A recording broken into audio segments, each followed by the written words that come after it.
தமிழக சட்டப்பேரவை தேர்தல் வாக்கு எண்ணிக்கை விறுவிறுப்பாக நடைபெற்று வரும் நிலையில் சென்னை மாவட்டத்தின் நட்சத்திர தொகுதியான சேப்பாக்கம் திருவல்லிக்கேணி தொகுதியில் பெரும் அரசியல் திருப்பம் ஏற்பட்டுள்ளது. தமிழக துணை முதல்வர் மற்றும் திமுகவின் முக்கிய முகமான உதயநிதி ஸ்டாலின் பின்னடைவை சந்தித்துள்ளார். தளபதி விஜயின் தமிழக வெற்றிக் கழகம் சார்பில் போட்டியிட்ட டி. செல்வம் உதயநிதி ஸ்டாலினை விட 1244 வாக்குகள் வித்தியாசத்தில் முன்னிலை பெற்றுள்ளார்.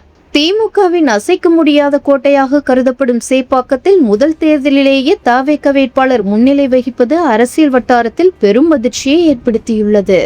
இந்திய தேர்தல் ஆணையம் வெளியிட்டுள்ள தற்போதைய நிலவரப்படி டி. செல்வம் தொடர்ந்து தனது முன்னிலையை தக்க வைத்துள்ளார். உதயநிதி ஸ்டாலின் 2வது இடத்திற்கு தள்ளப்பட்டுள்ளார்.